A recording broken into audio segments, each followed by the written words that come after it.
ലഡുവിനൊപ്പം tomato sauce കിട്ടിയില്ലെന്ന് ആരോപിച്ച് തമിഴ്നാട്ടിൽ മലയാളികളായ ഹോട്ടൽ ജീവനക്കാർക്ക് ക്രൂരമർദ്ദനം. കടലൂർ ജില്ലയിലെ വൃദ്ധചലത്തുള്ള ക്ലാസിക് കഫേ ഹോട്ടൽ ജീവനക്കാർക്കാണ് മർദ്ദനമേറ്റത്. മലപ്പുറം തിരൂരങ്ങാടി സ്വദേശികളായ നിസാർ, താജുദ്ദീൻ, വേങ്ങര സ്വദേശി സാജിദ് എന്നിവരാണ് മർദ്ദനത്തിനിരയായത്. ആക്രമണത്തിൽ ഇവരുടെ തലയ്ക്കും മുഖത്തും പരിക്കേറ്റിട്ടുണ്ട്.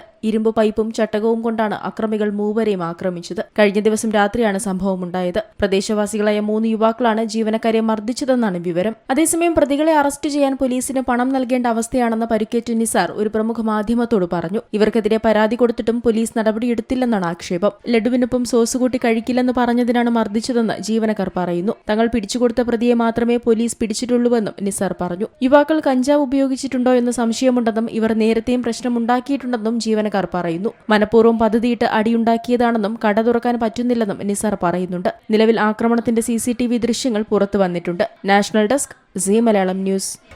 പുതിയ വാർത്തകളും വിശേഷങ്ങളും ഇനി വിരൽ തുമ്പിൽ. എല്ലാ ഡിജിറ്റൽ പ്ലാറ്റ്ഫോമുകളിലും ഇപ്പോൾ സീ മലയാളം ന്യൂസ് ലഭ്യം.